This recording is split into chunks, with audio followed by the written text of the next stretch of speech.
We continue to follow the movement of the wandering elephants in the southwestern Chinese province of Yunnan. The herd of 15 has been in the capital city Kunming for the past few days. For the latest, let's go to our reporter Ma Ke.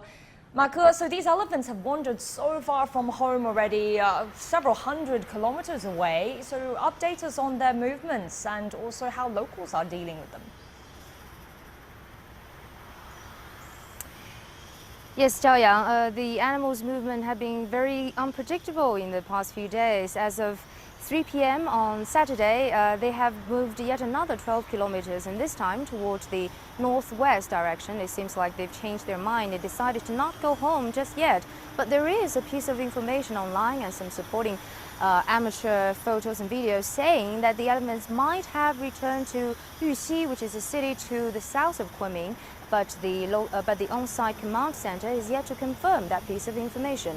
As of to your other question about the local authorities' methods, they're basically doing three things at the current state. Over 500 emergency response personnel and 14 surveillance drones have been dispatched to keep track of the animals' movement, and over 100 muck trucks and even excavators have been driven down to roadsides and riverbanks and lined up to protect the residential areas behind them. And finally, because the elephants are here to find food and water, and that's what humans are giving to them, basically about 15 tons of their favorite fruits and vegetables, including radishes, pineapples, and especially corns, have been put to several so-called food spots for the elephants to eat, so that they won't wander into villages, farmlands, and even houses for food and water as they did in the past few days. Although the potential conflict between human and elephants cannot be completely ruled out at the current state, the elephants are not showing any violent signs so far, and this is greatly thanks to the three milder coping methods I just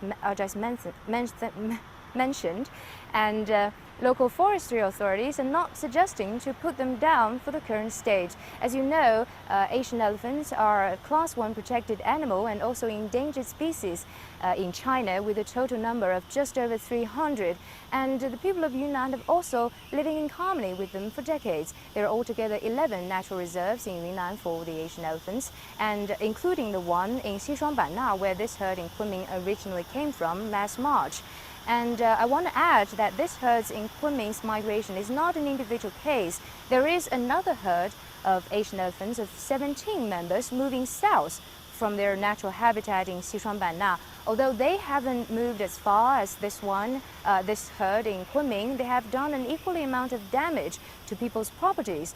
Recently, actually this week, they have wandered into the Xishuangbanna Tropic Botanical Garden and eaten up several of the very precious plant species kept there by research teams of the Chinese Academy of Sciences.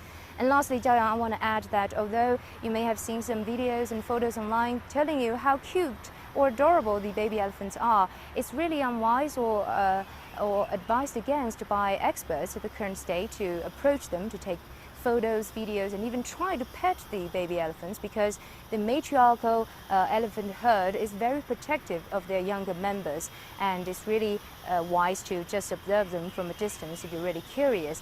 That's what information we have so far. We will confirm that piece of information about the elephants going back to Yuxi and get back to you for later shows. All right, thank you so much, Ma Ke, with that update for us from Kunming. Joining us via Skype is Chengming, researcher at the Institute of Zoology of the Chinese Academy of Sciences. Mr. Huang, thank you so much for coming on our show.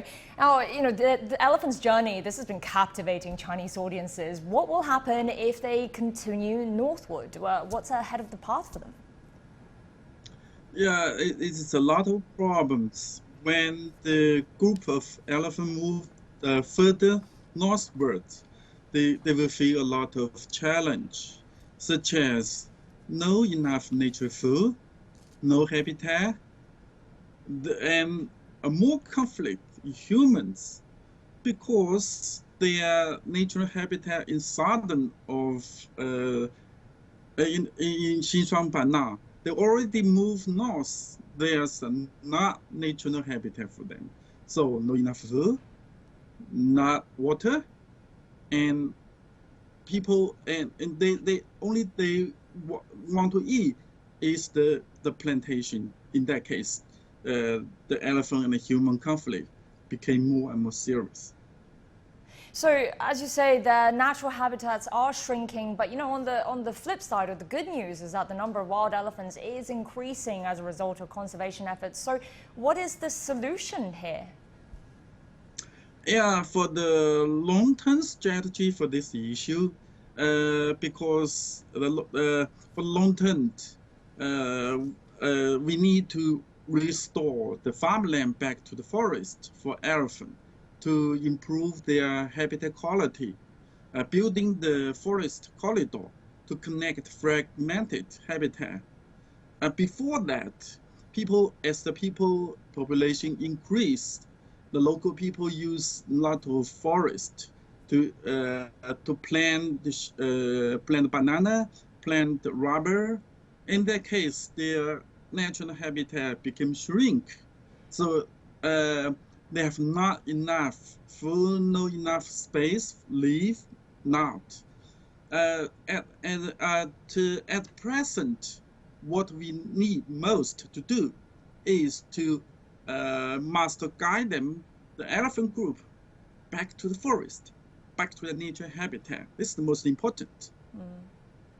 So on the surface, it is fascinating for us to see these elephants, for some people, very up close. But as we do know and have heard, they are causing so much damage. So what's the plan now? How do you ensure people are safe, and so are the elephants, if they don't settle anywhere soon and find a good habitat? On the one hand, we are trying our best to guide them back to the forest. This is the most important, as I mentioned before. On the other hand, we will advise the local people don't to get close to the elephant, don't to scare the elephant, don't to make them angry, because some people may think that elephant is so cute. Elephants are tame. Elephants are very friendly to people, but it's not. It's a wildlife. An adult elephant will reach to 5 tons. It is a violence. If it get angry, they destroy like house, like a car or something else. So it's dangerous. All right, so don't provoke them, but also don't try to pet them either. Oh, thank you so much, Huang Chengming, joining us from the Institute of Zoology of the Chinese Academy of Sciences. Really appreciate it.